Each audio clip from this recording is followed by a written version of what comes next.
So, as you've probably seen me talk about often, organic outreach is definitely one of my skill sets. And you might be commenting on this either through Facebook posts that I made in my PDocs group or on my personal timeline, or maybe just watching this here on YouTube or sent this to you via a messenger conversation we were having. And you might have requested some more information. But as you guys may not know, organic outreach is kind of one of my areas of expertise and skill sets, and what set a foundation for a great earning potential and career thus far as a digital business owner and entrepreneur. So what I put together is this PDF here, which is really my primary organic outreach checklist, updated here in March of 2024. So I've been doing this organic outreach since late 2019, early 2020, and there's certain things that have obviously changed over the years in terms of what's working, what's not. What I was taught in 21 is not what I would be teaching now, so on and so forth. And that's one red trap to watch out for. There are a lot of people's content. If you really look close, that's a 2-year-old tutorial, things like that.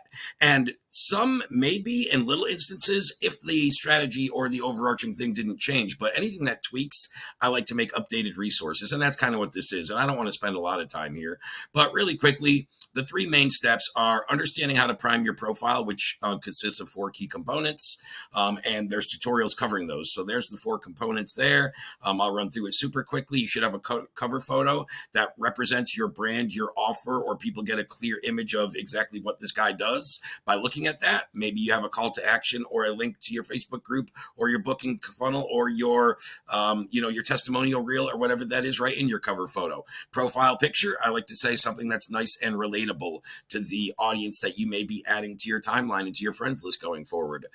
Something with you and a spouse, your partner, your child, maybe just a cool shot of you. I wouldn't necessarily have anything out on the town, putting back shots with my boys. And I think for Facebook primarily, again, one thing you want to be careful of, and I should preface, and you'll see this if you go through any of the materials, is pick your platform and adjust differently, right? LinkedIn is obviously more B2B, more professional, and I would want more of a business professional headshot. Facebook, I don't really think that's relevant. Could be in certain areas, depending on the exact niche in industry and audience. But generally speaking, I think Facebook is more of a casual platform.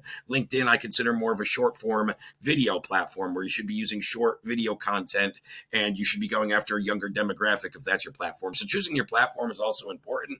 But once you do that, and for this, exercise, I'm focusing primarily on Facebook. There's a lot of similarities within the platforms, but there's a lot of subtle intricacies that you would tweak or change, maybe a little different than what I'm recommending for Facebook. So just keep that in mind. Tagline or bio, that's the 101 characters where you're like, hey, this is me, right? I give you tutorial 2 is just about that and some research and strategies and tips on that, and having a call to action. So I'm not going to go into it too much, but you'll see all that stuff in the tutorials below. Number 1 really covers all 4 aspects like I just did in a little more depth. And number 2 is really more correlated here to letter C. And then understanding and targeting your audience is super important. So number 1, identifying your ideal client, or we call that an avatar for those who are unaware of that. Understanding the audience sophistication level or the sophistication level of your prospect, your ideal buyer. Super important and something overlooked and not taught in many, many other coaching and business development programs for online marketers and people doing outreach. Very, very important. You got to get that down before you get into C, which is really your approach. And then here for what I just mentioned, understanding your ideal avatar, I have a worksheet here, which I would recommend you filling out. It should give you a much better idea if you're not already sure. If you already know and have that dialed in, go right by that, right?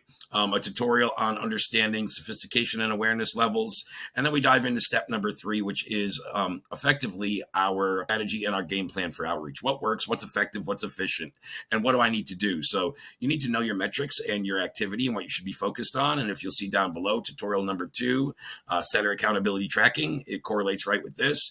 Messenger mastery. Really, I would say number 3 correlates more to that, and tutorial 1 correlates a little more to C to a degree, but technically it doesn't really matter. Numbers 1 and 3, both go in this B and into C realm. And as you'll see in C, once you're getting people to convert and getting to the end of this process, that's where we're now leaving kind of your messenger or your outreach process and now going into the actual sales process.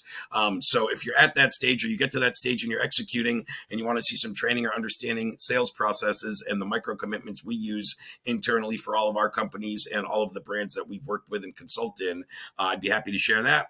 Then I give you guys some advanced additional implementation and execution tutorials. So if you have all this stuff down and you're implementing and you're either still not seeing the results you would like, or you think you want to build upon and you're ready for some advanced trainings, those three.